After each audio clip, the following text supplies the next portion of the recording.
Hey all, here are OS Reviews. Today we are taking a hands-on look at the Wogata Body Temperature Monitor smartwatch.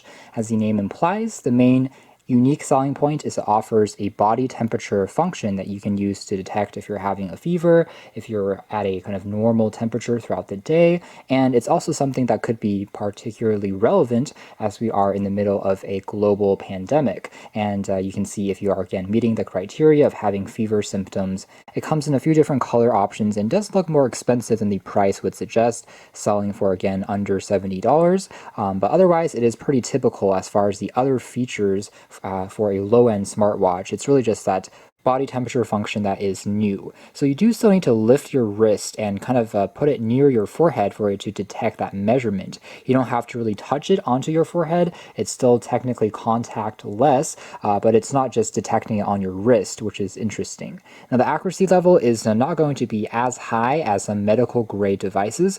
It tends to be about 2 degrees lower than some of the other more formal thermometers I've tried it with. It tends to work better if you're indoors and at room temperature. Otherwise, it also offers other features like a blood pressure / blood oxygen monitor, although these functions are both estimated using the optical heart rate sensor. But this watch also has the ECG, so electro contacts that can get you a more precise measurement of your heart rate. So there's both ECG for a more accurate measurement and a fast photosensitive optical sensor for monitoring throughout the day. So it does have quite a few hardware features built on in. The display itself measures 1.3 inches diagonally, which is relatively compact. Now inside here we have just the smartwatch itself, which we'll take a closer look at in a moment. There is a proprietary charging cable that uses this pogo contact point. It charges up in around 2 hours and will last for around 2 weeks before you need to recharge it again.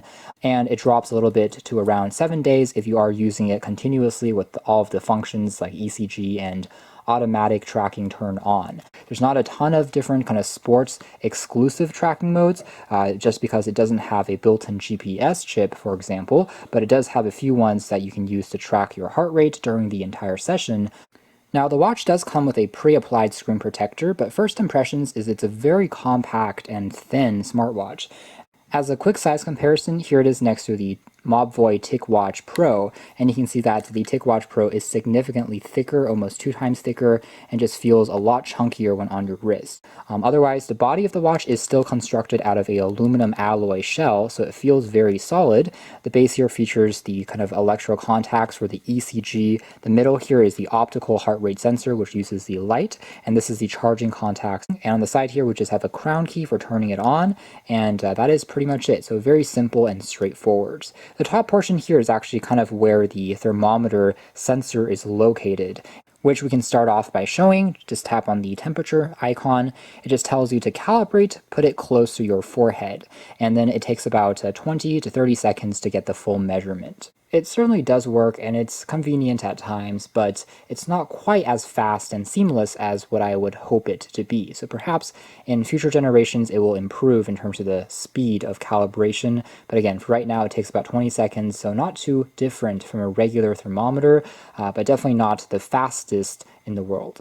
Anyways, taking a closer look at the interface of the watch next, it is pretty typical. I think it is running on just a typical MediaTek-based smartwatch OS that many of these lower-end smartwatches use. It tells you your battery status remaining, the steps, as well as the time information and date, and you can long hold here to change the watch face. There's just a few selected ones, 3 which are built on in.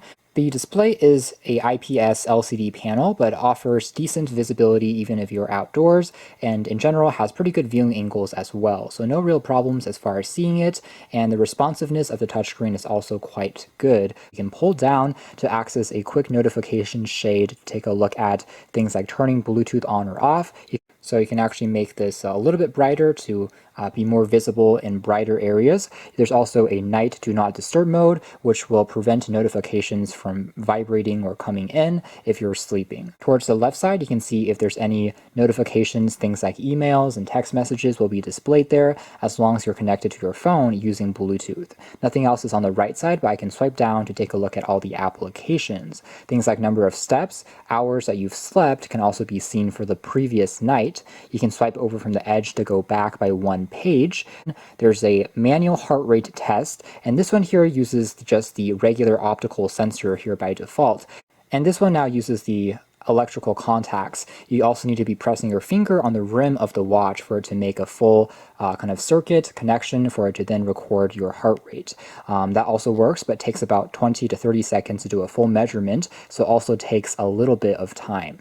Finally, you can swipe down once more to take a look at the estimated blood pressure and blood oxygen level. There's also a basic timer, just very simple and straightforward. There's even a Alipay connection function, but that's pretty much only useful to those that are in China. Alipay is similar to PayPal there, but it can generate a QR code for you to use this to pay restaurants and stores, which is a neat feature, although it doesn't have NFC built on in. There's a barcode the display just generates. And there's also a additional settings like sedentary reminder that you can turn on for buzzing every, say, hour to remind you to get up and move, and that's pretty much it. So very simple and straightforward. Alarms can also be turned on or off, but you have to create them using your app and just a basic stopwatch. Really, this watch, I'd say, is focused on health more than anything else, just giving you lots of different modes and sensors, ECG, optical, thermometer, all of these ones which are meant to monitor how your body is doing more than anything else.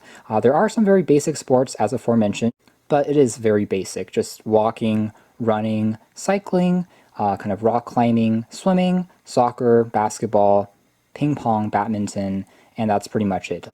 Again, it's as simple as it gets. There's just a countdown, it will start and just be continuously measuring your heart rate during that entire session, so you can see how it fluctuates second by second and how long you've been performing that activity, but that's it.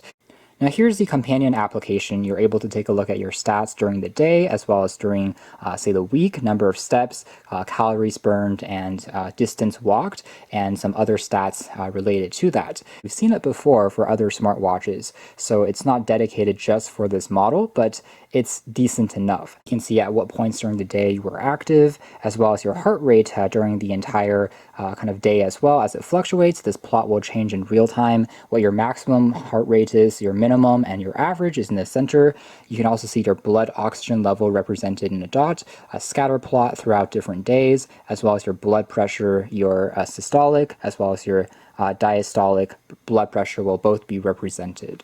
Finally, under More, you'll be able to turn on additional things such as beginning a test manually. Personally, I would like to see this function or this plot added to the main menu along with other stats like steps and heart rate, just because I think it is one of the, again, main selling points or differentiators for this model. But because this is a generic app, they've just tucked it under advanced settings. So it takes a little bit of digging for you to retrieve these things. But again, at least the temperature info is still saved.